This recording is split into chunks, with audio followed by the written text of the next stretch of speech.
All right, maybe we'll get going here. Welcome everybody to our Envision Utah Quality Communities Academy.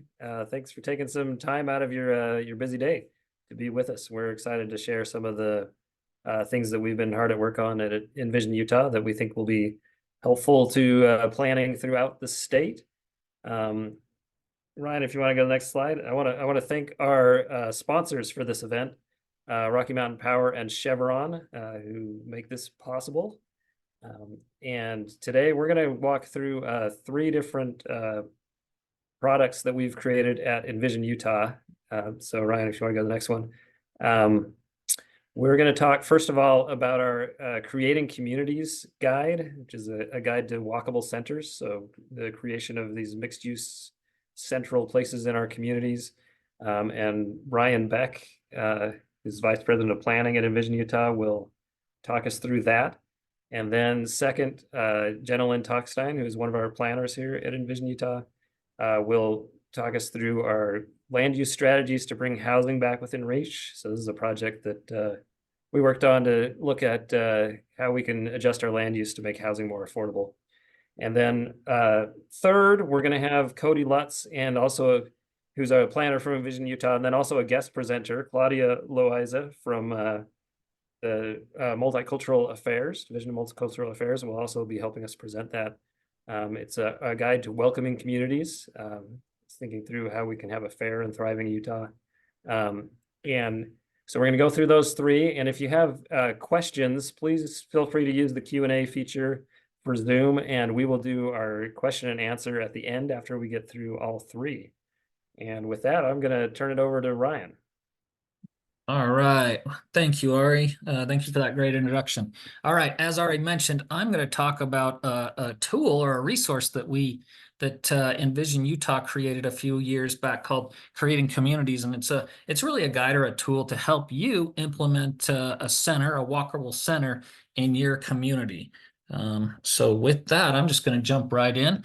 But as I mentioned, what we're really hoping for is that this is a tool that city staff, people from the city, elected officials, planners, even the general public can use to implement this, to implement the center in your community.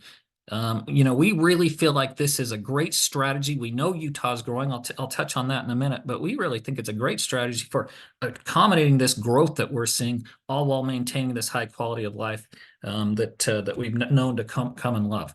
So my presentation is going to follow the icons and that you see on the screen, this table of contents. I'm going to give kind of the high level, the primer, if you will, but we're really hoping that you will take the resource and dig into it because there's a lot of great information in there. So it's no surprise that Utah is growing. I mean, we all are dealing with the challenges of growth in our jobs and our daily lives, whether that's water quality or quantity, whether that's traffic congestion or air quality or housing. We are geographically constrained, not only on the Wasatch Front with mountains on both sides and lakes, but also in the more rural areas because of our federal land. So we know we're geographically constrained. We have a growing population, as you can see on the bar chart. We are looking at by 2060, not quite doubling in population, but adding more and more Utahns every single year because we do have a high birth rate, and we're known as a great place to live. We have a strong economy and great outdoors, and so people are moving here because we are such a great place.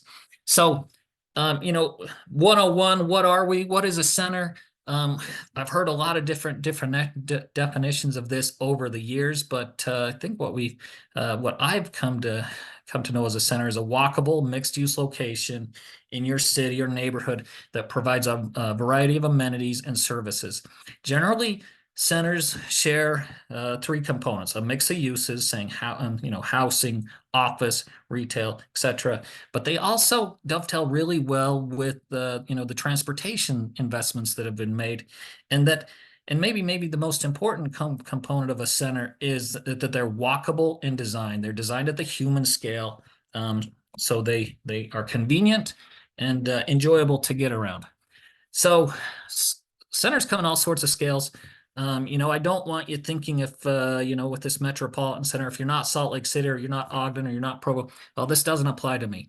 They do come in a variety of scales, even at the neighborhood scale on the other end, and, even think of, a city park or a school or a church or some sort of community center that could center even a neighborhood. So they come in lots of different scales, but, one of the key components of a center is its location. Its location that is proximate to transportation corridors, whether that's road or whether that's rail or a core bus route, or what have you.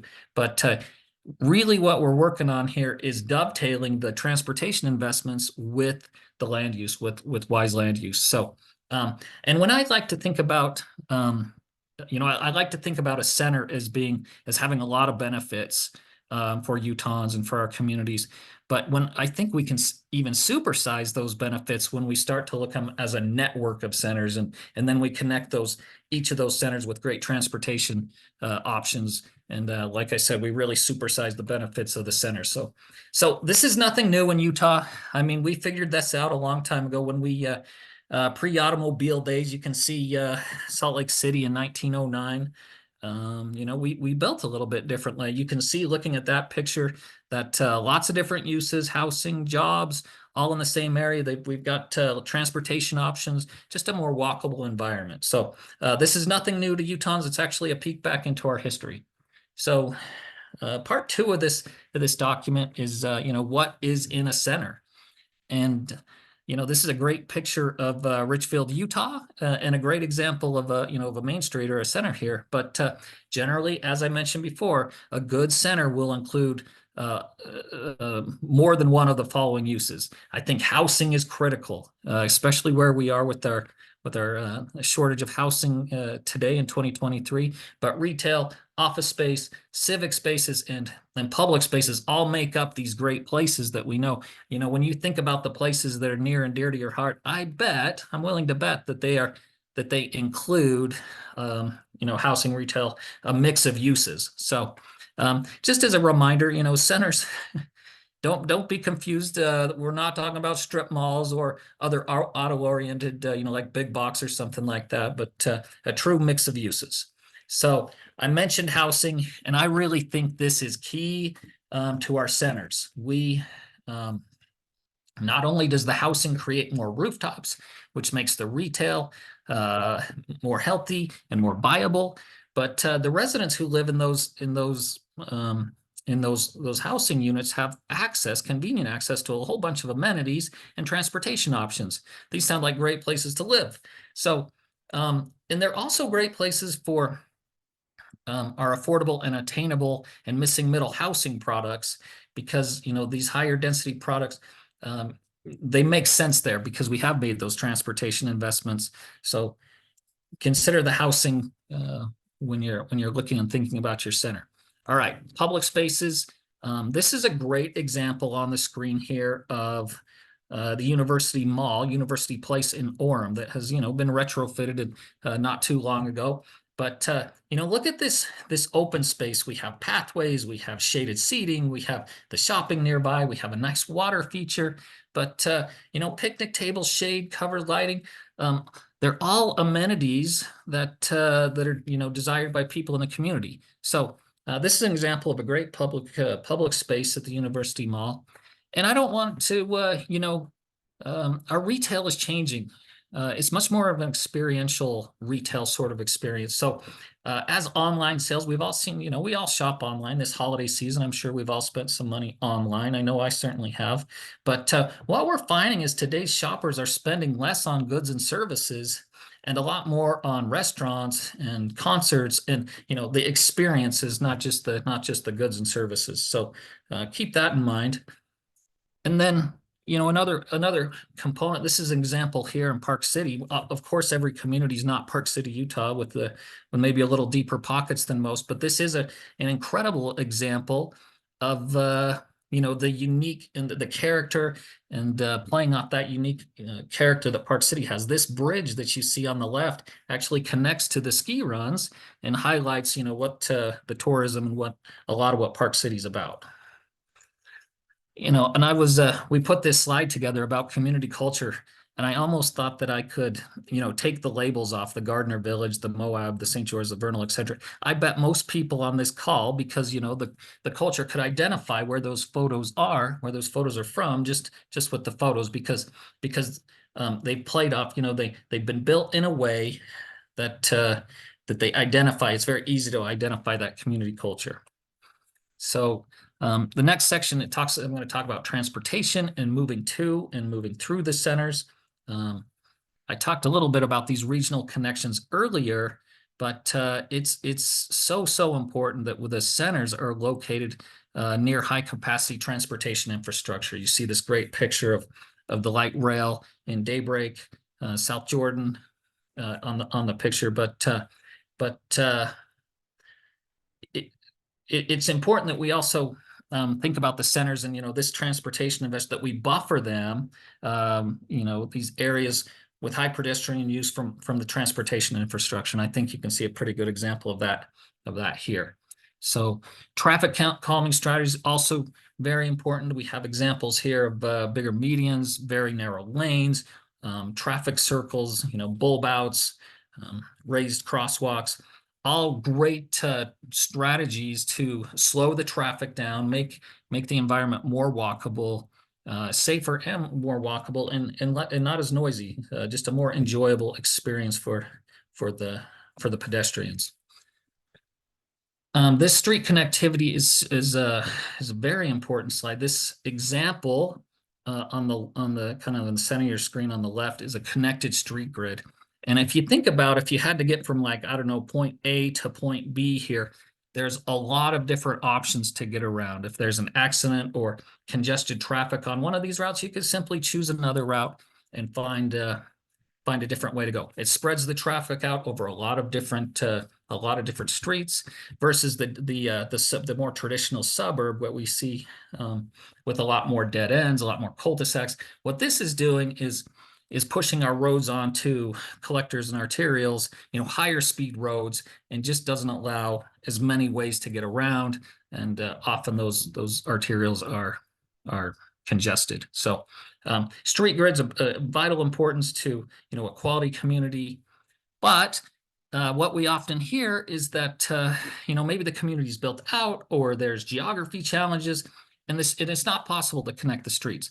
If that's not, that's okay. But if you can, you should consider adding pedestrian or bike connections, or just some sort of connections, even if it's not a street, to help with that connectivity. And I will note on this page that, on this slide, that on the WFRC website, Wasatch Front Regional Council's website, there is a Utah Street connectivity guide that's amazing, and that is definitely worth checking out. So I'll talk for a moment about complete streets as well. Historically, we built our streets to serve the needs of cars and automobiles. But what complete streets is suggesting is that these roads are for cyclists, pedestrians, cars, and to build a complete street, we need to include elements that include, things like narrower driving lanes, slower posted speed limits, medians, on-street parking, park strips, artwork to make it more enjoyable. Just keep in mind the streets, not just for cars, but also for bicycles and pedestrians. Parking is always a hot topic, and so we're going to approach this and describe it as thoughtful parking. So, of course, parking is essential for the businesses to thrive, and parking is essential for convenient auto access. However, it needs to be balanced. Those large surface parking lots detract from the walkability. So a lot of thought needs to go into the parking. If we look at things like the ITE recommendations, often they will overpark. They will suggest too much parking because they're not taking into account the walkability of the land use or the public transportation that's there and that's serving the center. So thoughtful parking. I really think this can make or break a center, so definitely a place to pay a lot of attention to. In terms of strategies to improve your parking, we have a few examples here from Salt Lake City and then Park City of shared parking, centralized or parking reservoirs that maybe that's a place that the city can invest in to help out with the parking in other places of the community. So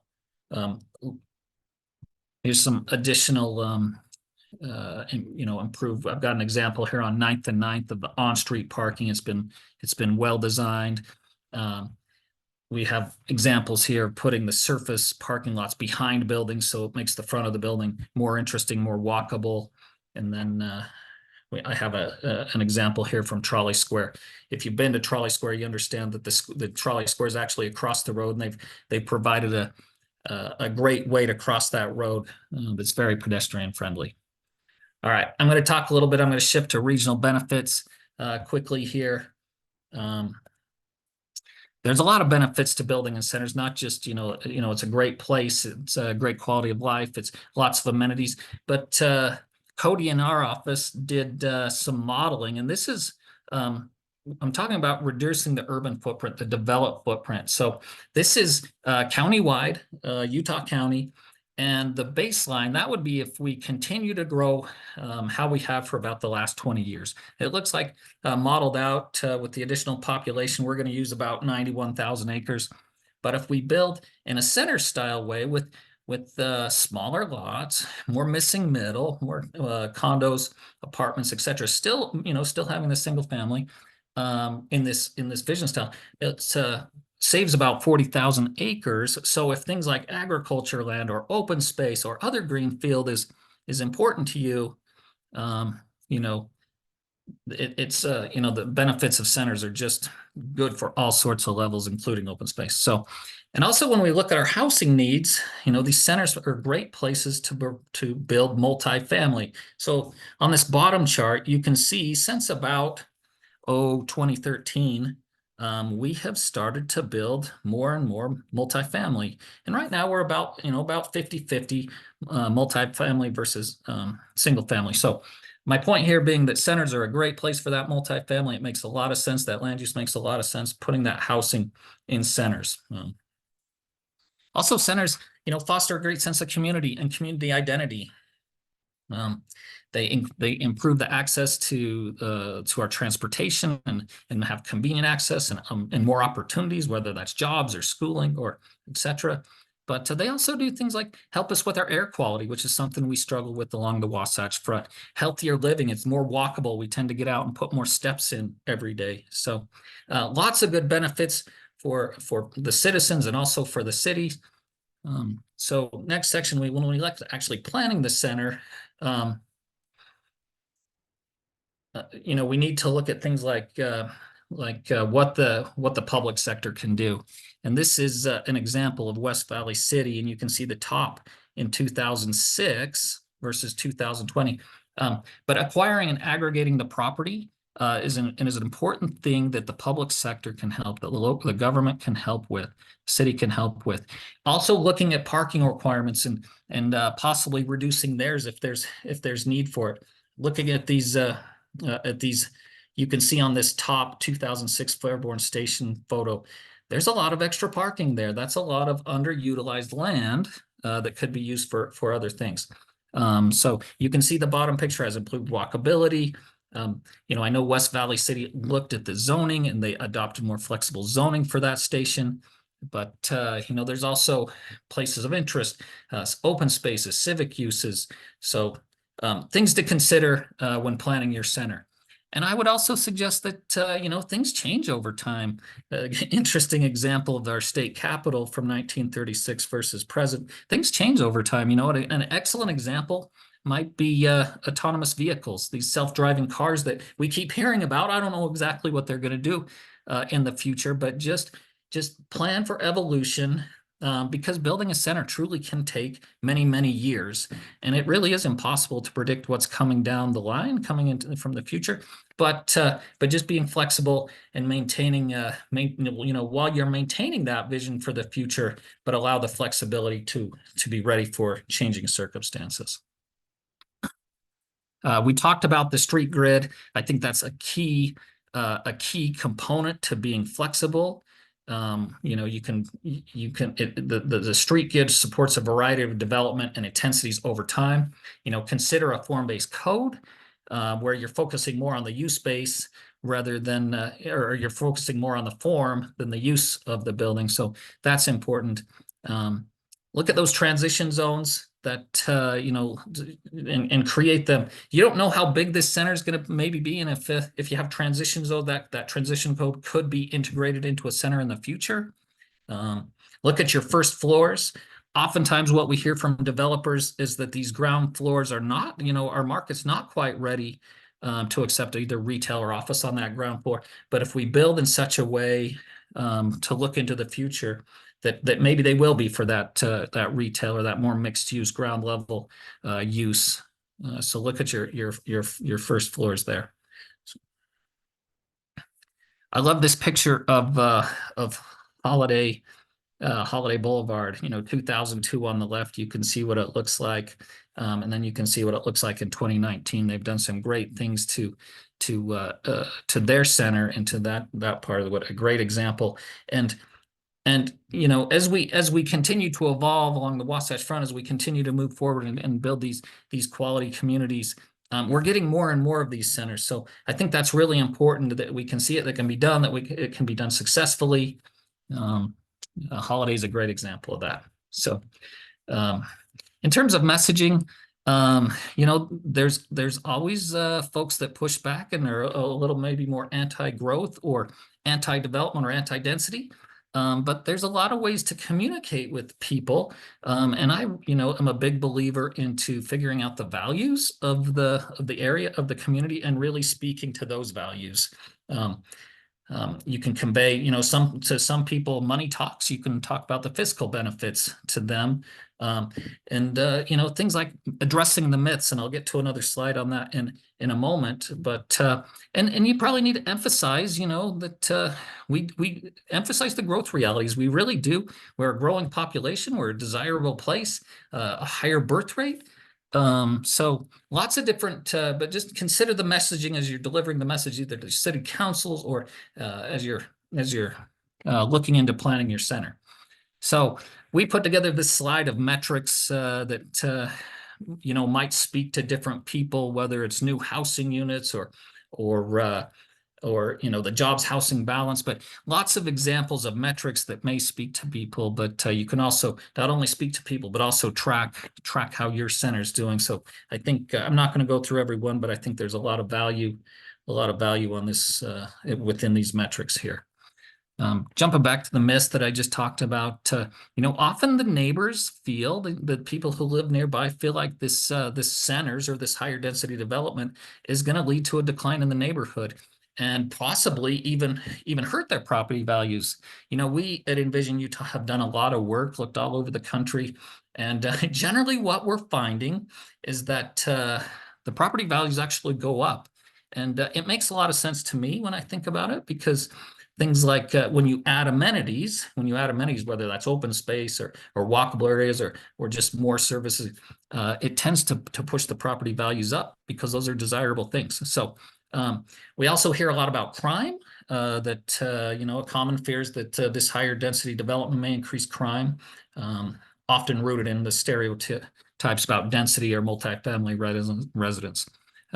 We have not, we've also, Envision staff has also done quite a bit of work trying to track down data about crime and whether it does, whether high density development equals higher crime. And we have not been able to find that. So, and then traffic and crowding. Adding residents and visitors to the neighborhood definitely raises concerns about traffic and crowding. And I think the messaging here is that, this is our regional transportation plan. Our regional transportation plan includes centers. It's a centers-based strategy and is actually a very good way to manage the traffic and consequently the crowding. So a few myths. I have a few scales of examples here that I thought might be useful to talk about. We've got downtown Ogden here. It is a bigger metro center. You can see the intensity and the density there. It's an awesome center. But also maybe on the other side, we've got Moab as an example. You know, the market will permit and help distribute these centers throughout the region. But so a couple of examples there. A couple more of you know, excellent neighborhood center going on in Daybreak. We've got great historic city center in downtown Logan, 15th here in Salt Lake City, and then down south in St. George is another example of a city center. So lots of great examples around the state, and the more examples we have, the better it is. We can communicate, people can visualize what a center looks like and feels like, and they probably can even think, oh, I'd like to visit that center, or maybe even live there. So, and I would be a little bit remiss if I didn't mention our Wasatch Choice, the great work of our local MPOs here along the Wasatch Choice vision. You know, this is really the vision from Brigham City all the way down south Utah County around Payson, Santaquin. But if you go to wasatchchoice.org, you know, it talks about transportation choices, housing options, parks and public spaces, and then of course it talks about centers. There's a screenshot of when you go to Wasatch, when you go to let me get that back. And when you go to wasatchchoice.org, this is what you'll see, and you'll see key strategies to help your area and the region thrive. I want to call out two specific programs. One is the Transportation and Land Use Connection program. It has not just WFRC, but it also has UDOT, UTA, and Salt Lake County all working towards this program. But what it's really allowed is the implementation, and help push forward the implementation of some of the great centers that we have identified on this map. So if you don't know about it, go to WFRC's website, look under the programs, and you will learn quite a bit about it. The other one I wanted to call out is the station area planning that has the objective of a few years ago, House Bill, I think it was 462, gave us the objective of you know, enhancing our transportation investments, and the station areas right around those. If you have front runner or tracks or streetcar stations, that's a half a mile. If you're bus rapid transit, that's a quarter a mile around. But there's some requirements that need to be followed, and it's really looking at you know, leveraging our investments in transportation and making the land use match. So a little report card on our station area planning. I found this to be pretty interesting. We have 40 stations. There's 126 stations that we look at. We have 46 stations, or 40 stations that had plans that predate House Bill 462. We have 46 stations that are being prepared for adoption, and a few 4 that have been certified.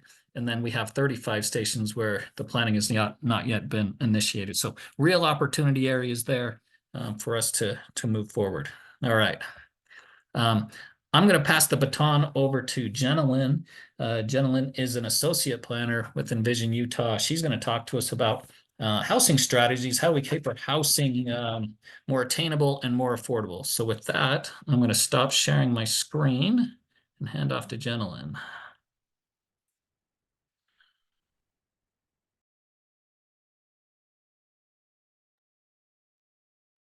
Okay, hi. So I am Jenna Lynn, a planner here at Envision Utah. And the land use strategies to bring housing back within reach is a recent project of ours. And so I'm excited to go over some of that research findings and recommendations with you guys today. So the Department of Workforce Services Housing and Community Development Division selected Envision Utah as a neutral facilitator to help study and develop best practices in zoning, with the goal of increasing housing affordability in Utah.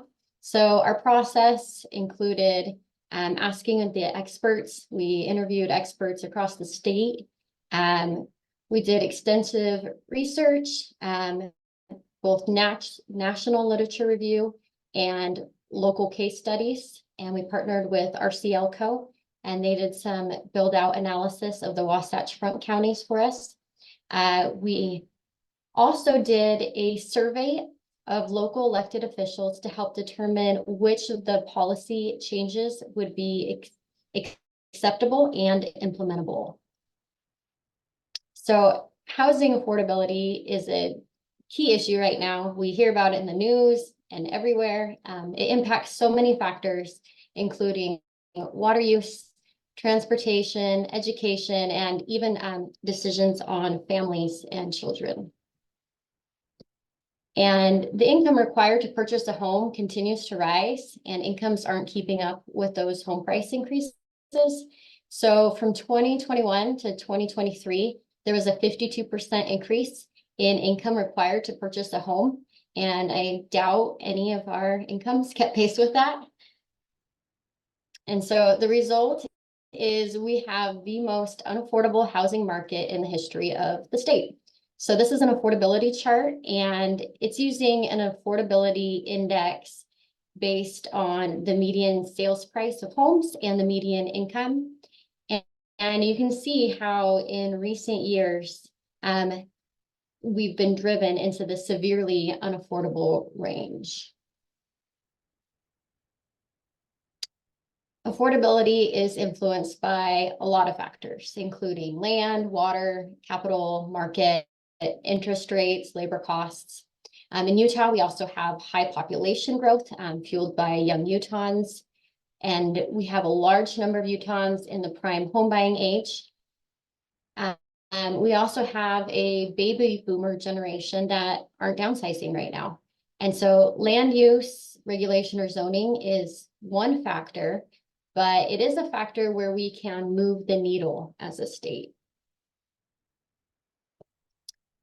So from our research, we found that the basic economic principle, low supply, high demand, equates to high prices, holds true in the housing market. So in housing markets where demand outpaces supply, prices are much higher. So the solution to that supply and demand imbalance is simple: increase supply, build more housing. A way to encourage more housing to be built is to make it cheaper and easier to be built. And then we get the question, what if that new supply is expensive? Even when that new supply is expensive, it makes existing units available to a new market of slightly lower means, and allows those units to be filtered down. Another finding is that upzoning, or allowing more density, has a clear impact on the housing supply and permitting activity. In addition, there's strong research-backed correlation between strict zoning and housing affordability. So areas with high zoning regulations tend to have lower permitting activity and high prices. And the opposite of that is also true. So stakeholders, public, national academic research point toward the following zoning solutions: build more houses on smaller lots, build homes with ownership opportunities on shared lots, encourage smaller homes and mixed uses. So these solutions will decrease the land and building costs per unit, allow more units to be built, and provide more entry-level or starter-level homes. So in the Guiding Our Growth survey, Utahns answered a handful of questions, including some housing questions. And so one of the scenarios questions allowed them to choose between 4 different approaches to housing growth. Is kind of on a scale: allow new housing everywhere, including existing and undeveloped areas, allow housing near transit areas and greenfields, allow new housing but only away from existing neighborhoods, so don't change where I'm at. And the last option was to stop housing growth entirely and try to stop the growth. And so the results varied a bit regionally, but overall, the response was overwhelmingly housing everywhere. So the 15,000 urban Utahns who answered, 60% chose housing development everywhere, in centers, in existing neighborhoods, and in new greenfields.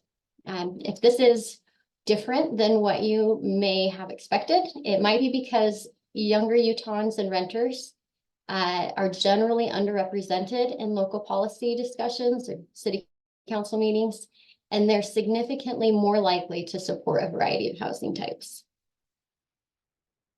So to find out where we're at in our current zoning, we analyzed 35 jurisdictions, including 2 counties from each AOG and a diverse array of cities and towns. So the cities and towns, 11 were urban areas with a population of 10,000 or greater, and 10 were in rural areas. The towns and cities also represented various types of communities, from owner occupancy, from 39 to 89% of growth, from negative growth rates to very high growth rates, and of densities. So from this review, we learned that implementing the solutions we're going to review will require a significant change to Utah communities' zoning ordinances.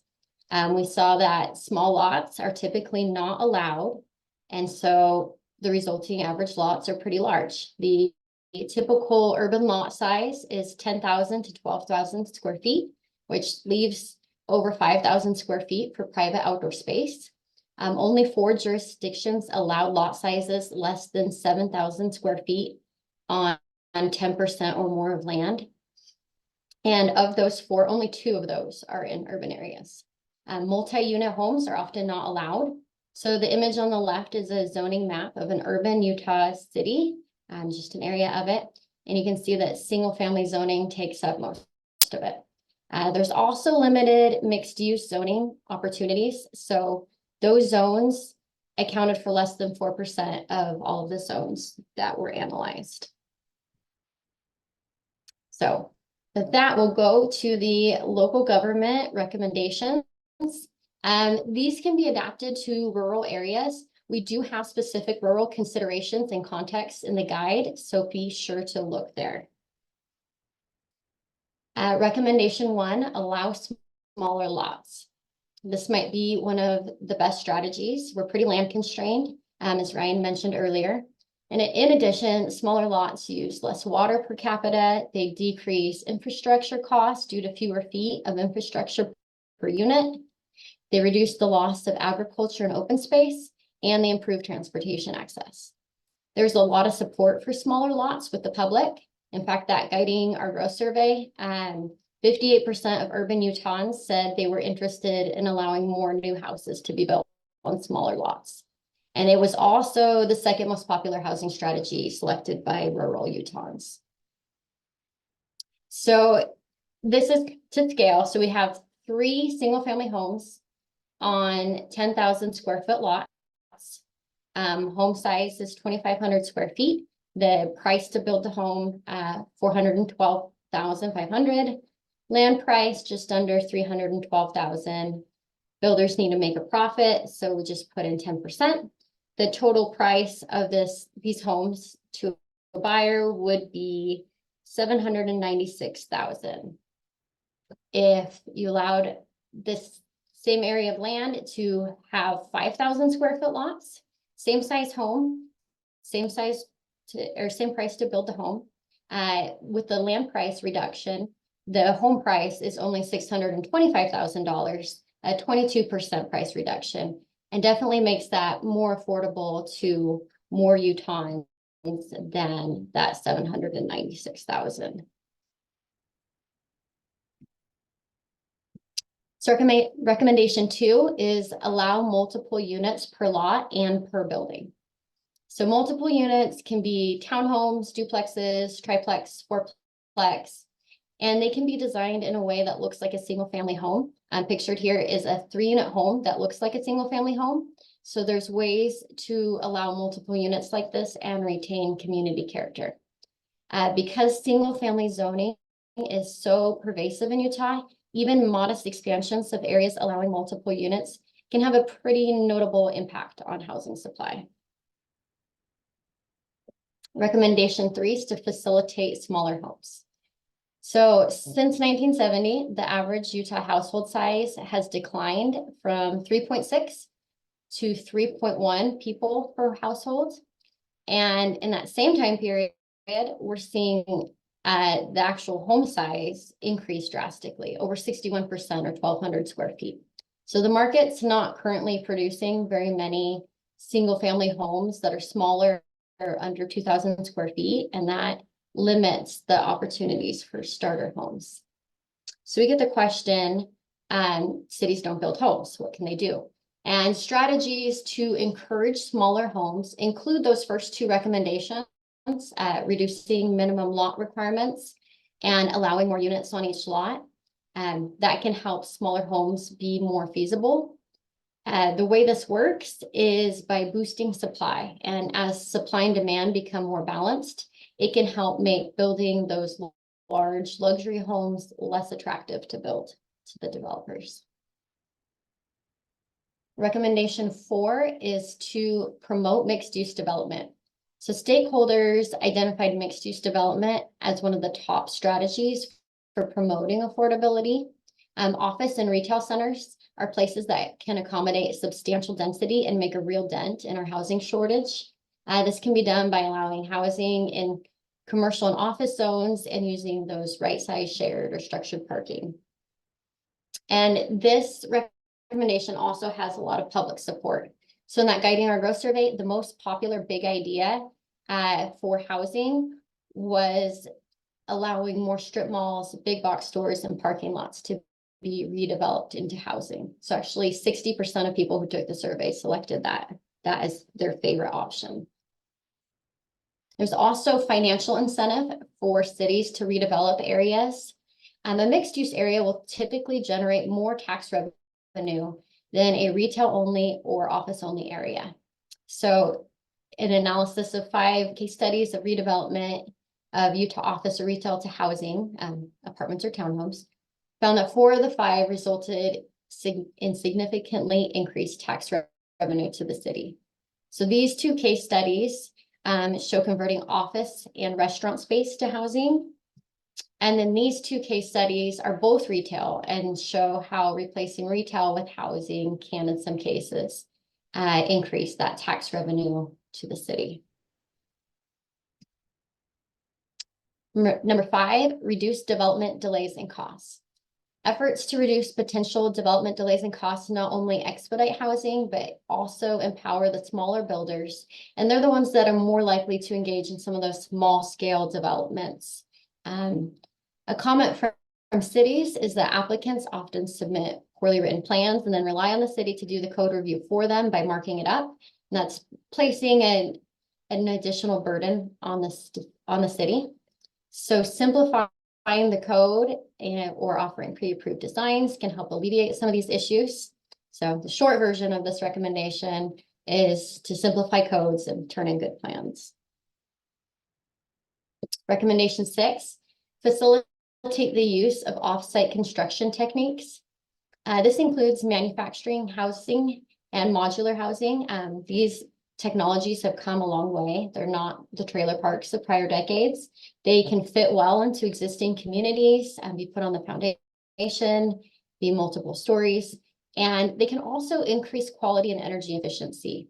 In rural areas, this is an especially great option to overcome local labor and material constraints. Okay, and then the next set of recommendations are state and regional recommendations. We wanted to share these with you. We do have some time constraints today, so I'm going to keep these pretty high level. Again, that housing report has a lot more information on the research that led to these and more information on implementation strategies. So be sure to check those out for more details about these strategies. So educate the public about the need for more housing. So the goal is to help the community connect local zoning to high housing prices, since there's a bit of a disconnect there. And local government regulations tend to reflect public preferences, or at least the expressed preferences of the portion of the public that weighs in at city council meetings. And often that's not very representative. Develop materials for training local government officials.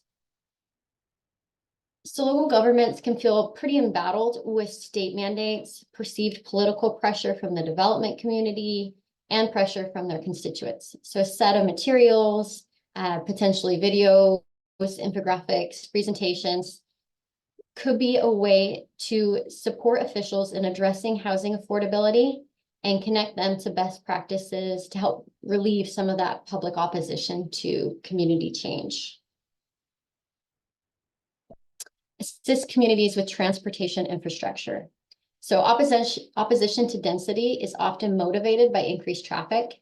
And as cities seek to add housing to mixed-use centers, they can also run into infrastructure challenges. So ensuring that transportation plans successfully keep up with projected housing growth and providing more transportation choices should reduce public opposition to additional housing. The working theory there is less traffic issues, less public outcry. Analyze and address barriers to condo development. So most high density development is occurring in apartment rentals, whereas condos, which have the opportunity to be owner occupied, are much less common. This can be due to strict federal financing requirements, defect litigation, and other issues. A more in-depth analysis of those barriers, or in the conversion of apartments to condos, those barriers could lead to policy actions and maybe help stimulate some development. Consider state-level financial assistance for structured parking in centers. So parking is one of the primary barriers to accommodating more housing with walkable designs in town centers and transit stations. Placing parking in a structure allows a more efficient use of land, better pedestrian design, but that structured parking is pretty expensive and often doesn't pencil in Utah's real estate marketplace. So state level assistance there could be a game changer. Standardized plan review and inspection for offsite construction. So again, offsite construction has the potential to reduce construction costs by up to 65%, and reducing construction timelines, ensuring quality, and sidesteps local labor shortages. But there's currently a burden for inspections because of this building method. So offering a standardized plan review could help cities allow more of these homes. The last recommendation is to do a more in-depth analysis of available land and water. So Davis and Salt Lake counties combined have fewer than 40,000 acres, and they need to accommodate the almost 400,000 households that are projected to move into them by 2060. So those numbers lead to a series of questions like, where will these units go? Is there even water available? Is adequate transportation infrastructure planned? Do the current regulations or zoning facilitate efficient land and water use? So a robust analysis could help us answer some of those questions and point us in the right direction to accommodate the growth projections. So thank you for sticking with me through all of those recommendations. It was a lot of information, and there's more information on those and with the research and best practices in the guide, as well as specific considerations for the rural markets. So we'll get that linked to you later, and I will pass this off to Cody. Thanks, Jenalyn. I will take over here with one more Envision Utah resource before we move on to Q&A. Let's get my screen shared here.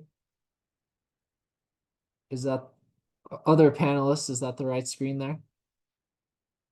I think we're good.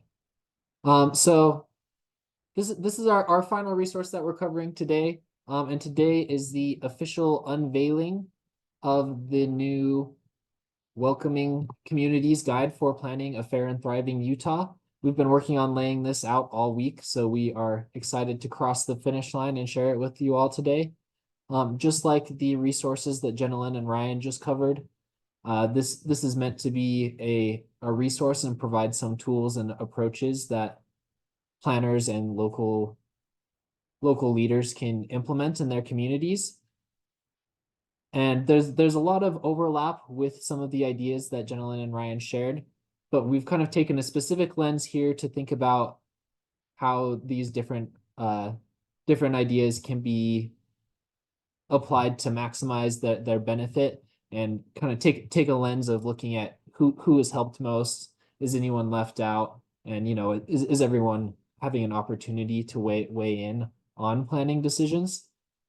So I'm going to briefly cover an overview of the recommendations that we've produced for this guide. And after that, I'm going to hand it off to Claudia Loiza with the Utah Division of Multicultural Affairs. And she's going to share a few of the ways that they've implemented some of the public engagement recommendations that overlap a lot with this guide. So the reason for producing this guide at this time is a lot of our work at Envision Utah is informed by our public engagement research and our value studies. And we've been hearing more and more that Utahns, and especially younger Utahns, value inclusivity and creating welcoming communities because they feel it can help to create a more just society and enhance quality of life for future generations. And we've also recognized that Utah is expected to become more culturally and ethnically diverse. Specifically, by 2065, we're going to have a lot larger share of Hispanic Utahns, Asian Utahns, Utahns that identify with 2 or more races, and Utahns who identify as being Native Hawaiian or Pacific Islander.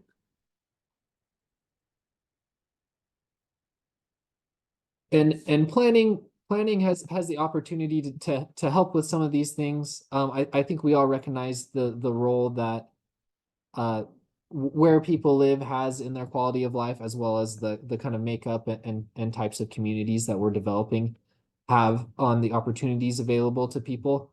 Some of these ideas are potentially best captured in this somewhat famous quote by Dr. Melody Goodman, who's a social determinants of health researcher. She said, "Your zip code is a better predictor of your health than your genetic code." And this applies to things beyond just health, to things like your economic and social mobility and things of that nature. And planning and other development policies have done a lot to make our communities better, but these benefits haven't always been distributed equally across different populations and groups. So maybe the most famous example of this is redlining. This was a policy of the Homeowners Loan Corporation in the early 1900s. Only Ogden and Salt Lake City were big enough at the time to receive Hulk redlining maps, but basically these were maps that graded different neighborhoods on how risky it was to lend for things like mortgages in those neighborhoods. And a lot of this was determined based on the economic makeup and racial makeup of these neighborhoods. So you've probably heard of redlining, again, just in Ogden and Salt Lake City here in Utah. But that's probably the most famous example. There are also examples of racial covenants that bar people of certain races or nationalities from owning certain properties and things like that. These are not government policies, but are government enforceable agreements like CC&Rs. Those haven't been enforceable under federal law since 1947. And in 2021, the Utah State Legislature passed a bill to provide a clear process for removing any covenants that might remain on property documents. Another one is exclusionary zoning. So by zoning for different types of housing in different areas, we have kind of socially engineered where people with different levels of wealth can live or not live, which in turn can influence the opportunities accessible to them. That's kind of a broad oversimplification, but zoning is something that we definitely need to have an eye towards its impacts and its fairness on. Infrastructure here is a little bit of a catch-all, but this could include things like poorer areas may have worse infrastructure conditions, or as Utah developed, were oftentimes the last to receive infrastructure upgrades. Another example of this is freeways bisecting communities and who's affected by that. And then infrastructure can also include things like ADA access and the design of transportation infrastructure, and if that's accessible to people with physical disabilities, things like that. And then public engagement, we can only plan for those that we hear from. So there's a lot of good examples of public engagement. There's a lot of examples where maybe not everyone was represented in a planning process. So I think some more opportunities for improvement there as well. But on the other hand, community planners and community development officials, we have a lot of opportunities to help to make our communities more inclusive and welcoming. And if we get this right, we can create communities that promote upward economic and social mobility, that expand access to opportunity for all Utahns, and that improve health and social connectedness for our residents. So with all of these things in mind, we recruited some people to help us out in developing this guide and coming up with some recommendations. So our work was driven by a steering committee. We also convened 5 topical working groups who helped us come up with specific recommendations.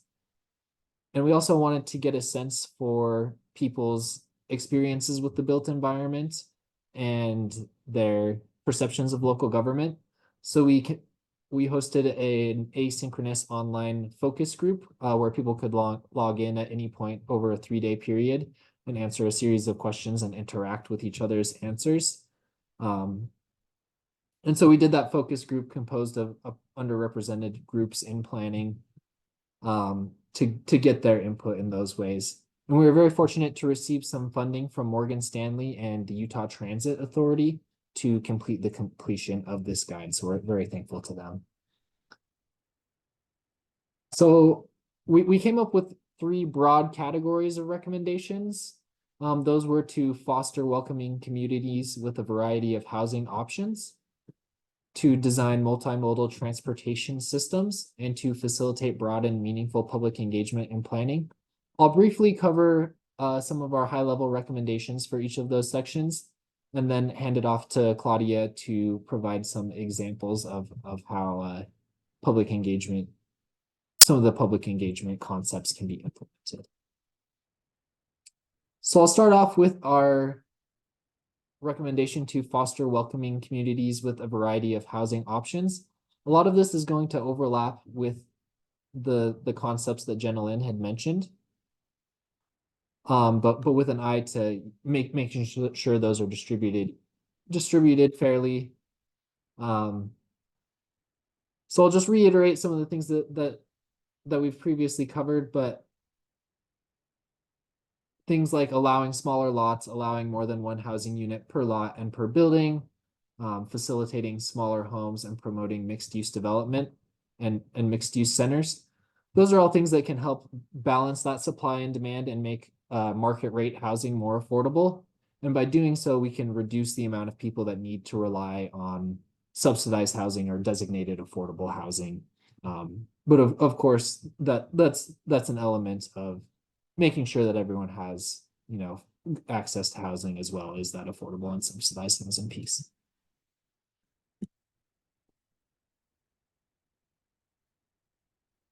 And something I'll add to those policies that wasn't quite covered before is the location really matters. Beyond just being able to afford a home that meets your immediate needs, we know that the location of housing has a lot to do with people's quality of life. The Harvard Opportunity Insights has been doing a lot of work researching the determinants of upward economic and social mobility.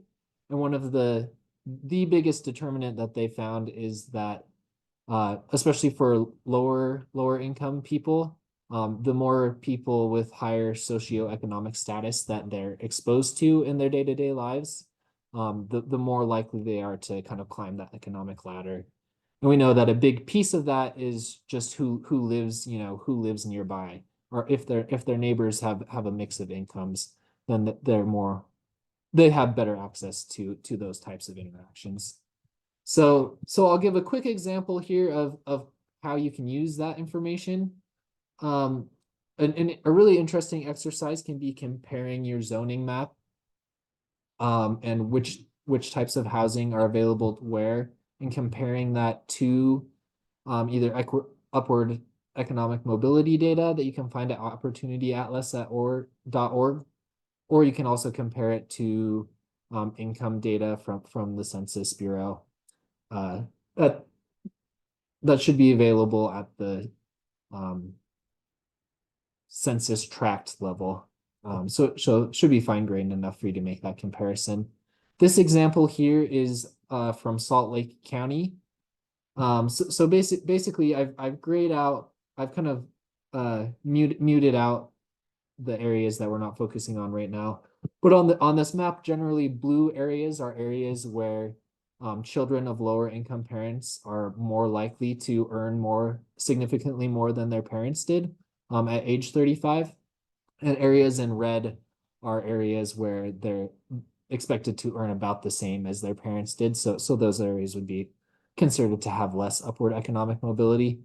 And if you look at areas where attached housing products are allowed, which are highlighted on this map instead of being kind of muted out, you can see there's a pretty good distribution. There's some in more higher opportunities areas, specifically down in the southern end of the valley, and the southwest end of the valley. But you can see generally it's more likely that attached housing products will be legal in areas that don't have quite as good economic opportunities. And kind of the flip side of that, this is the inverse of that map that shows areas that are zoned for only single family housing. You can see there's a lot, especially on the east and south sides here, of our highest opportunities areas that don't really allow much more affordable types of housing to be built in those neighborhoods. So there may be fewer opportunities for people to live in areas, people with less wealth to live in areas where they've got the best opportunities to grow their incomes and climb that economic. Our next high level recommendation is to design multimodal transportation systems. A lot of this ties into what Ryan covered in his section on the Creating Communities guide. But we broke this up into 3 parts, and those are that planners can help with, and those are to implement supportive land uses. That's things like mixed use centers. Sorry, lost my place here for a second. That's things like Ryan mentioned, like mixed use centers, ensuring that transportation investments are aligned with more intense land uses where it makes sense, things like that. The next piece of this is to develop multimodal infrastructure. So that's things, again, a lot of overlap with Ryan's section, but things like complete streets, universal design and streetscape design, things like that. And then finally here we're looking at reliable, efficient, and convenient transportation service.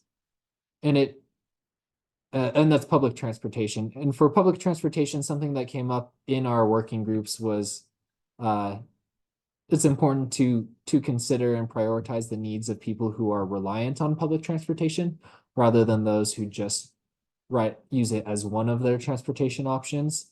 But both are important, but we definitely don't want to neglect those riders that are dependent on public transportation. And then I'll just briefly cover some of the public engagement strategies that have the most promise in ensuring that public engagement is representative. And then I will hand it over to Claudia. But the first of these is to make it easy. So this includes things like meeting people where they are, going out into the community rather than expecting, everyone to come to a city council meeting or whatever. This also includes overcoming communication and language barriers, using unifying language that can bring everyone on board to have a productive conversation about planning, and specifically about planning for opportunities for everyone to thrive. Another way to make it easy is to provide incentives and assistance to overcome some of the barriers that people have to participation. And then next, we've got the branch out umbrella of strategies. So this includes things like using various channels to get the word out about opportunities for public engagement, to provide both online and in-person opportunities, both of which have their own strengths and weaknesses, to make efforts to engage with the entire community and not just a subset of individuals who are, most interested or motivated, and also to connect decisions with impacts so that community members can provide informed public input. You kind of have to balance this with not wanting to, be leading or unduly influencing people, but you want to empower them to provide informed public input. On the building partnerships side, this includes things like building partnerships with community groups, religious groups, cultural organizations, nonprofits, etc. Kind of the existing structures and groups that already have access to people that have, traditionally been a little bit harder to reach in public engagement efforts. And then our final recommendation here is to institutionalize some of the positive changes that you've made by implementing some of these other recommendations. So to formalize some of these practices and standards, and to strive for representation in boards and commissions, that the composition of those commissions reflects that of the community.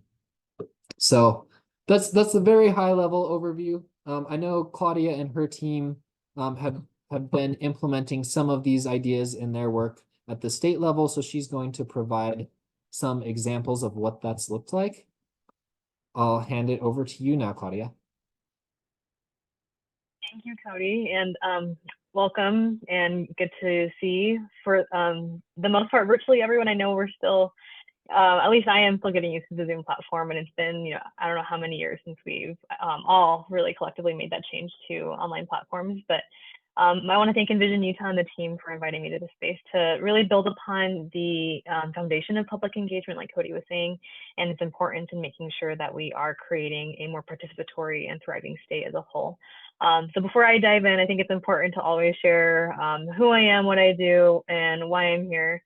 I'm Claudia Loaiza, like Cody just mentioned, and I am the Planning Policy and Engagement Coordinator with the Utah Division of Multicultural Affairs. I'll go into a little bit more details as to where we kind of fall within the state government realm.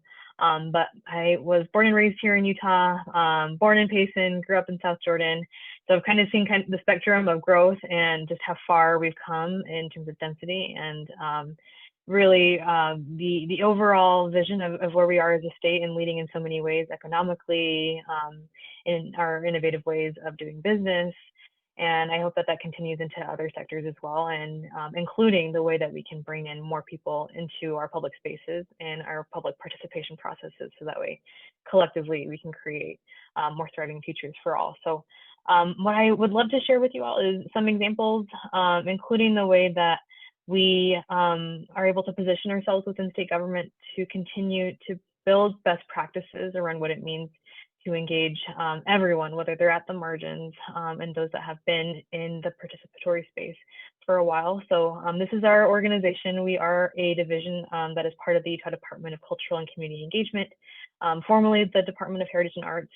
And we are a smaller staff, but we are small but mighty. Our director is Nubia Tenya, who is also the senior advisor on opportunity to Governor Cox and Lieutenant Governor Henderson.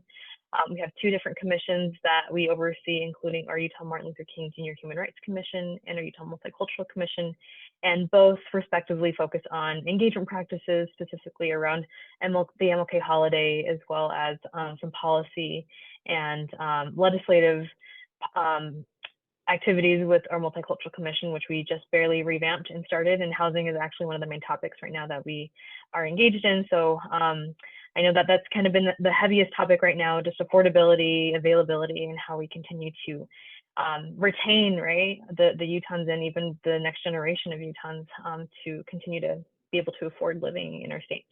So if you could go to the next slide, Cody.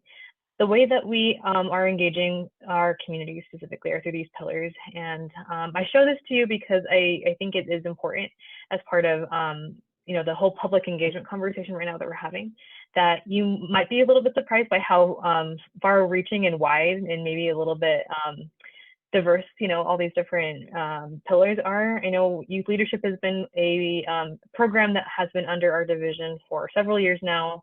We have middle school and high school programs that all focus around leadership, and they've been in existence for over a decade. We do a lot of training and resource development similar to this, where we come in and help start conversations and workshops and capacity build around how we reach more constituents across our state. And then policy and research, right? A lot of analysis, just building collective visions around some actionable items that are going to be addressing some particular needs in the communities. We have some grant programs through our community investment. And then our community engagement arm is really the full scope of being where folks are, connecting, building relationships through our commissions. So this Swiss Army knife of who we are and what we do, I think is important when we talk about what it means to be engaged in the public space. Because often when I talk about our division to folks in public, whether it's at a tabling event or a community event, that's not always the approach that they, I think, perceive in the first place when I talk about our division as a state entity. I think that we break some molds in a way when we talk about all that we do in youth leadership, as well as grant programs, as well as engagement. And I think that this is a wonderful opportunity to even just reflect a little bit more in your own organizations around some wins and success stories, and even just really critical programs in your own cities and areas that you want to celebrate more and put out to the forefront, and hopefully help community members that just don't know you as well get to know you and be able to access those services. And this ties into this next slide that, if we can go to, Cody, would be great. Thank you. So Utah Thriving is really the bedrock to all of these different programmatic efforts that we have. And it's something that was created in partnership with our director, Nubia Pena, and several other advisors over at the governor's office and our department itself. And this is really our praxis around what it means to engage a constituency, engage our whole state through this lens of creating a Utah Thriving for all. So these 5 different principles are the ability to help prosper and flourish in our state services specifically. So this might apply in different ways, maybe in the work that you do, but we really emphasize that through dignity, right? This is all about really customer service experience. It's about clientele. It's about making sure that when folks come through the doors of a space and enter to, receive a service, that they're able to leave having had that service provided and filled, and that the next person that comes through with that same need can also be met and respected in that way. And then with unity, that is obviously trying to create a space and opportunity for people to really feel that we're having that alignment with them and their needs. And that often means that we ask ourselves that question of what is our purpose in this space? Who are we serving? And like Cody mentioned, right, that journey of asking ourselves, who can we serve better? And then that's where opportunity comes in as well. The way that we've defined it historically through our division's experience is really addressing barriers and growing pathways to more opportunity. And Utah is doing really well in that space. I know that there are still some areas right around housing affordability, just generally ways that we can continue to secure that those areas where we can hopefully keep our families here. I actually just took a course on the Upward Mobility and Opportunity Insights Center that Cody was talking about, and it is really important for me to consider in all of us. I think that the defining feature of the American dream is upward mobility, right? The aspiration that all of our future generations can have a chance at the economic success no matter their background. But the research is showing, right, that less and less of our posterity, our children, our generations are able to earn more or be better off than their parents. And I think if I recall correctly, the statistics were about 90% of children being born in the 1940s went on to earn more than their parents, and today that's about half of all children. So I think with so much of what our state system is proposing, especially with the governor's newly proposed budget for fiscal year 25, we really want to revive that dream and revive the ability for folks to be able to lay claim to that narrative of success that Utah is. And that's where these last 4 points come in, with proximity and service.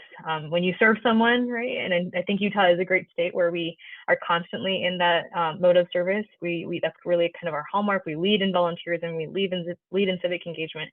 And that's where, when we get more proximate, become more familiar with the folks that we do serve and go to where they are, meet them where they are, like we've been talking about, we see ourselves a little bit more clearly in how we can actually stand in the gaps of, services or needs that they might have. And that's where we can serve better. So quick overview, right, of really, like I said, the foundation of how we build capacity within other state organizations and within ourselves as well.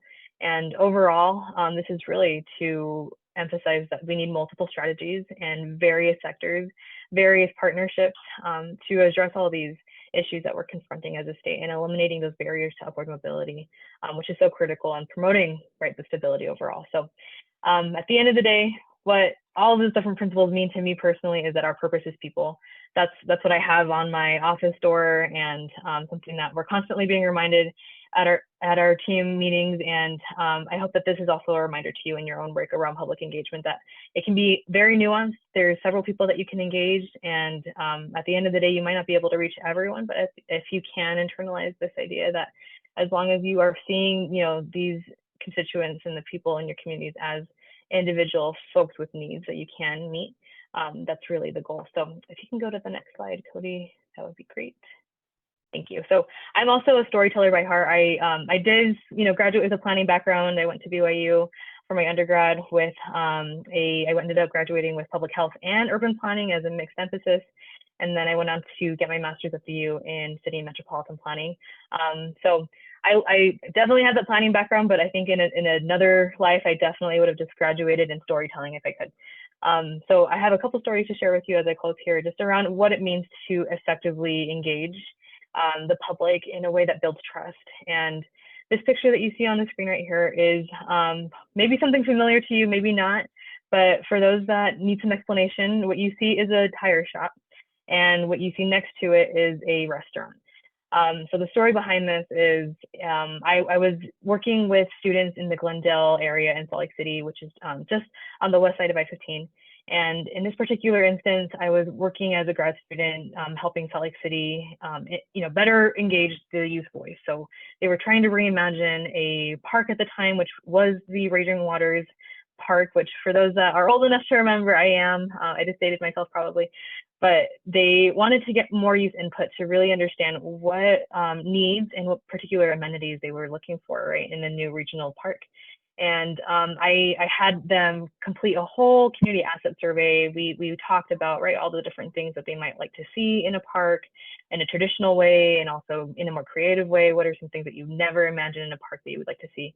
But as we were talking about the different pillars of their community that just really brought hope to them and provided a service and helped them feel connected, I got all your typical answers, right? The library was their safe place, school, their grandparents' house, other areas of community engagement, right? But I never would have imagined that out of the 150 students that I engaged through this process, about 20% of them mentioned that the Victor's Tires in Glendale was their place for engagement and to feel connected to their community. And myself not being from Glendale, I definitely was, I met a lot of these responses with not just curiosity, but a little bit of anxiety. I'm a new mom, and I definitely was a little bit concerned to hear that a lot of 7th graders were hanging at a tire shop, and I wasn't sure why. So I got curious. I started asking questions, and what resulted was a lot of stories and specific memories even of going to Victor's Tires on a Saturday morning with their parents. And while their tires were getting fixed, they would pop over for some breakfast at Victor's restaurant, whether it was tamales or a breakfast burrito, right?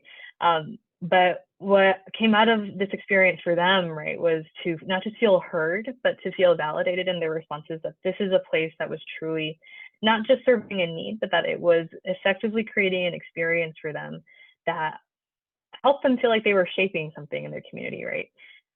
So the reason I share this story with you is because we may not always see ourselves, right, or see the folks that we serve as experts in right, their experiences or in their needs. But when we really try to focus on asking those questions of what is it that you value in your community, what are those strengths, what are those things that you could not imagine your community without, then we get inspired, right? We receive these stories, and you may not always have a Victor's Tire, you know, a Victor's Tire adjacent organization, but we do, we are able to create these relationships of trust, and in the process feel inspired and co-create that impact, even if they're seventh graders, right?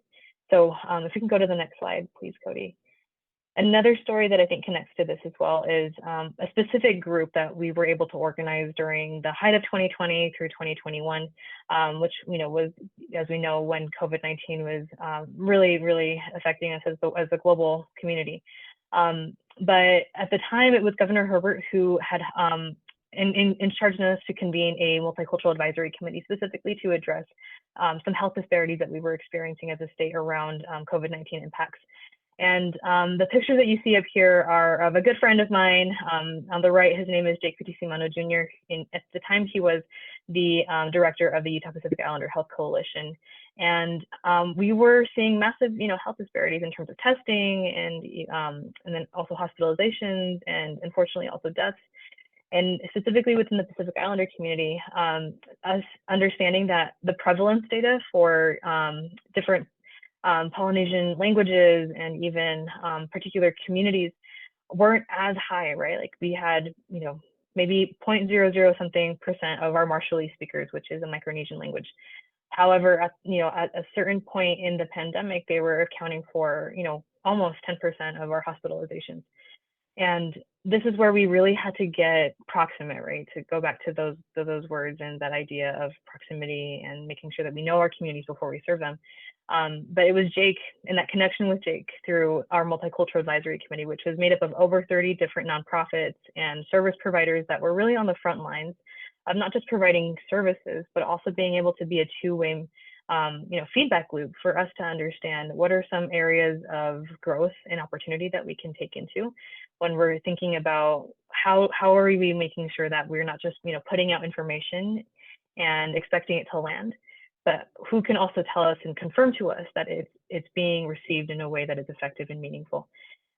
So Jake was one of the first people to tell us, hey, like we need more information in this particular area, and especially in this particular language, and accounting for, right, all these different, you know, information and data. That's right where we were able to learn, okay, our Marshallese community needs a little bit more support right now. And it's as simple as adding a couple more, you know, flyers and health information to our docket and sending it over to our partners over at the health department to help translate. And that was really because of our relationship with a navigator, which at the time was Jake. So something that I'll leave with you here is, you know, find those Jakes in your life, find those Victor's Tires in your community, and try to establish those relationships of trust proactively. And I know that also requires a lot of pausing, right, and internalizing those realities of the community that you plan for, that you serve.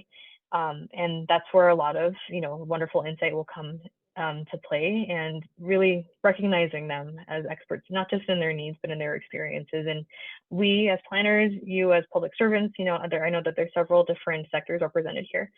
You have the expertise and you have the skills and specialties, but oftentimes we have to pause, like I mentioned here, and recognize that we may not always be the experts in the specific realities of what the community experiences day to day.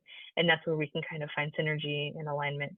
So going on to the next slide, I've got just one or two more and we're almost done here, but all these different experiences that I shared with you really culminate to a framework that came out of the Multicultural Advisory Committee in 2022. And we really just wanted to document some best practices around meaningful public engagement and meeting people where they are. And the first one, and Cody, you're gonna have to go one by one with these, but the first one that I wanted to highlight to you is really embracing those community members as experts in their needs, right? They know so much about their community, all the good, all the bad, all the positive, all the wonderful. But when we go in expecting to teach them something and only teach them something, I think we miss out on a lot of opportunities for them to teach us. And that goes to this next point about being both data and story informed. And what I mean by data and story informed is we have, you know, all of this hard data and even demographic, right? All these different models available to us at our fingertips on our computers.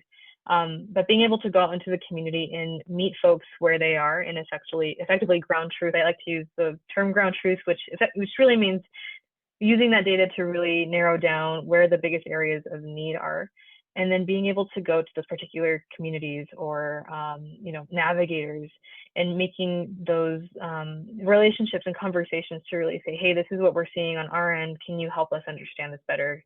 Is this where you're seeing the most need? What are we missing here?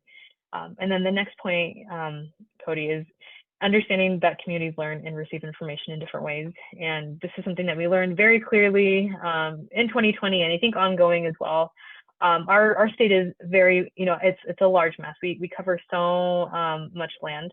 And for some areas of our state, broadband and digital access is very fast and it's accessible. In other parts, we really need to make sure that we're accessing and communicating with communities through various ways: radio, print, billboards, and all of those things can and are effective when we consider who it is that we're trying to reach.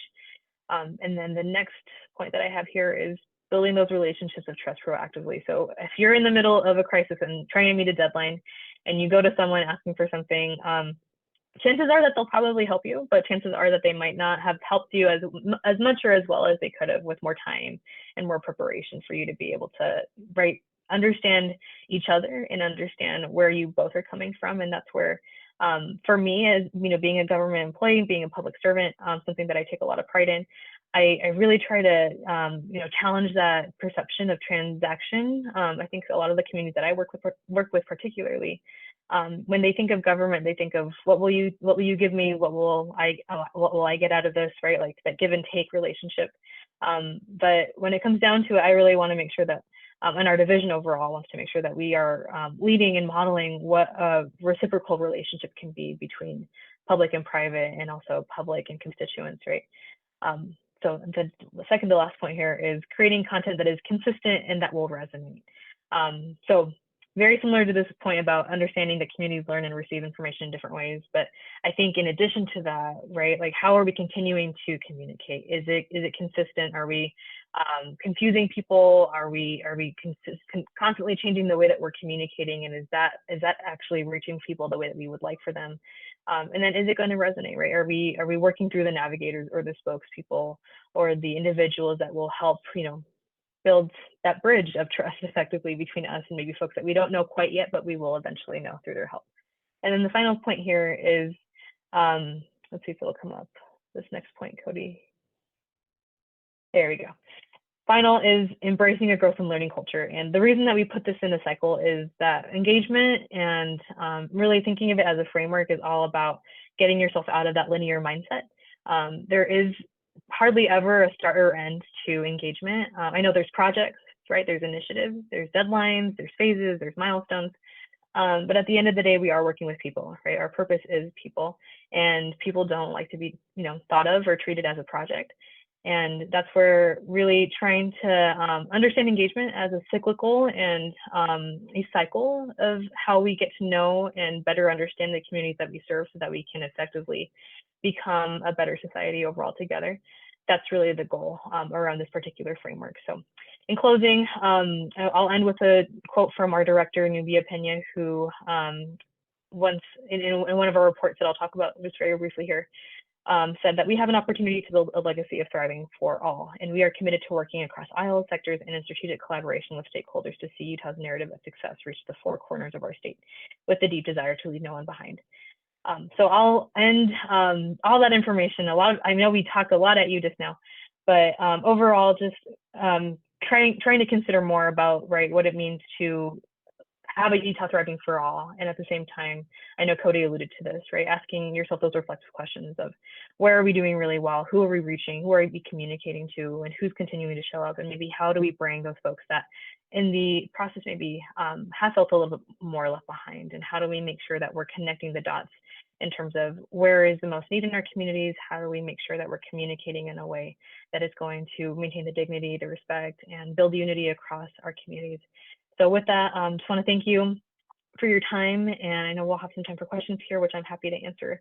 And we will have a toolkit coming up in early 2024 that will capture a little bit more of what I shared right here in more depth. So I'll make sure to put our newsletter in the chat if you do want to follow up with more information. All right, I want to thank all of our presenters. Great job. We're going to go into Q&A now. We got a little bit of time. We already have some questions in, but feel free to type in your questions now. I guess my first question is, we just talked about 3 different resources. How can people find those resources?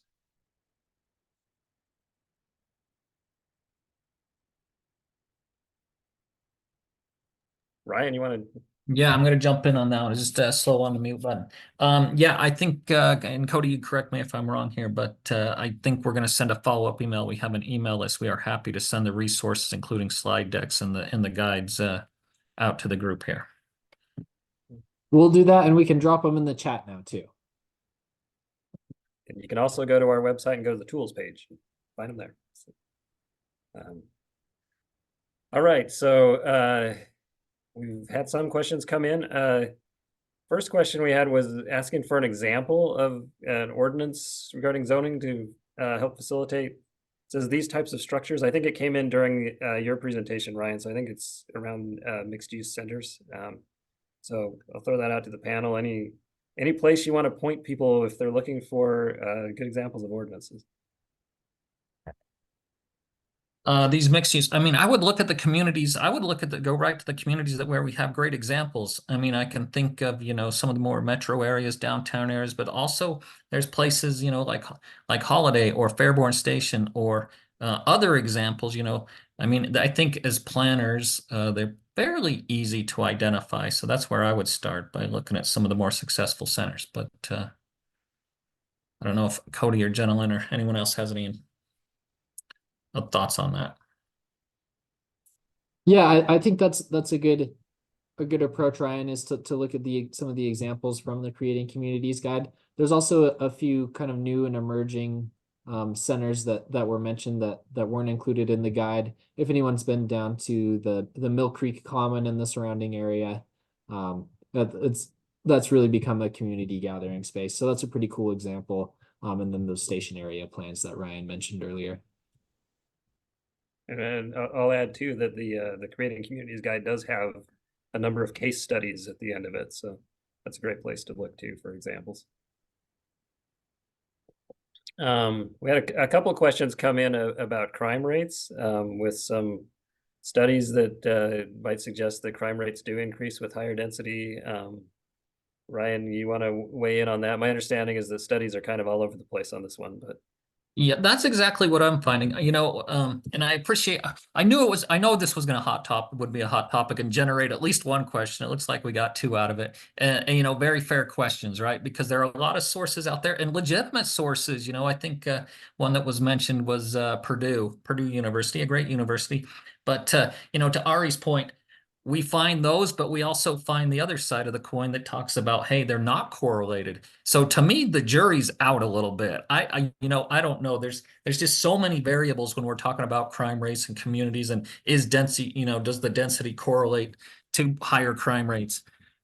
I think the jury's still out. I can definitely find studies that suggest that, but I can find studies that suggest the opposite too. So I don't know, Ari or Cody or Jenilyn, if you have any other thoughts on that. But well, before I move on, I have talked to quite a few city managers who have suggested, when you're talking about higher density, property management is the key. How is the property being managed? Whether it's apartments or condos, are they doing a good job at that? So I'll leave it at that. I don't know if anyone else has any other thoughts. Well, and I might add from a big picture perspective, building housing that people can afford to live in, providing them with a home probably does not cause them to be more likely to commit a crime, I guess. So, yeah. And something I said I'd be quiet, but I maybe remember too, as you're thinking about, the crime rates, a lot of times we're building these housing units for our own kids. So, those people are often our own kids. So keep that in mind. all right, anyone else have anything to add on that one? Okay. Let's see. We got one. This is less a question than a comment, but we can riff off it. That research shows that while people in high percentages say that they favor new housing everywhere, that support drops drastically when it comes to new higher density housing specifically located in their neighborhood. So, anybody want to comment on that? I will, I'll chime in here. I think we all know we need more housing. I think everyone has to accept that a little bit needs to put into our existing built environment and our existing neighborhoods. If we're going to get our arms around this problem, we're all going to have to do a little, you know, to do a lot, basically. So there's definitely pushback, and to the point, yeah, it seems like everyone wants it. Everyone wants it region-wide or statewide, but no one wants it in their, you know, necessarily in their neighborhood. To Jenilyn's slides, there were some great examples of how we could incorporate. I think you showed a picture in South Jordan, Jenilyn, that had a couple of units in it. There are products that work pretty well for that. I'll just add, in addition to that, I think something we've been thinking about is the importance of kind of in the general plan level, zoning code level. It's important to you know, get good input and make sure that that's really robust, and then maybe rely less on kind of more reactionary public feedback on kind of more piecemeal case by case approvals and things like that. Okay. We also got a question about did we look at the opportunity for second floor housing along historic buildings and appropriate infill mixed use housing on main streets? I think a lot of the examples we showed were slightly different mixed use centers as opposed to historic main streets, but anybody want to weigh in on that one?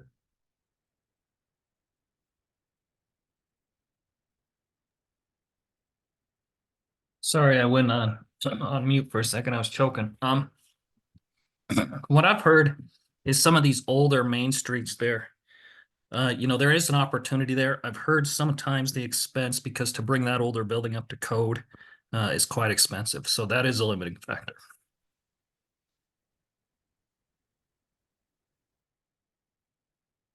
I guess one other thought too is, you know, if you have a main street that's struggling, which many are, you know, adding housing is a way to add some vitality to that main street and get some built-in customers for the retail and restaurants and so forth. So,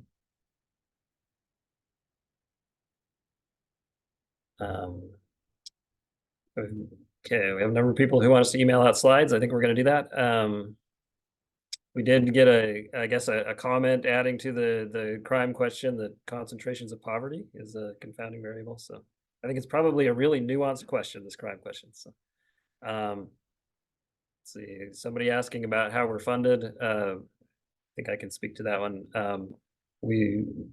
We're a nonprofit, so we have a fair amount of funding from various foundations. We also have businesses who support us, and then we also get some government contracts from time to time. So, and feel free to go to our website and donate if you want. Let's see. I think those are all the questions I've got, unless somebody else wants to type one in. Otherwise, we can end a few minutes early. While we're giving everyone another minute to answer any final questions, I'll go ahead, and we are approved for APA continuing education CM credits. So I'll go ahead and drop that code in so that you can get your credits. Get those in before the end of the year if you have requirements to keep up on.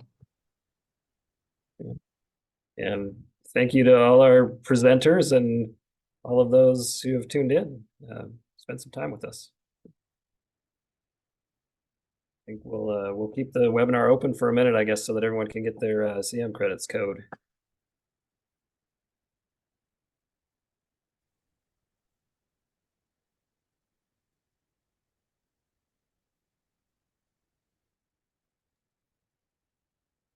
While we're giving thanks, I'll give a final shout out to our communications team who just uploaded the final version of the Welcoming Communities Guide while we were presenting. So they were working down to the wire.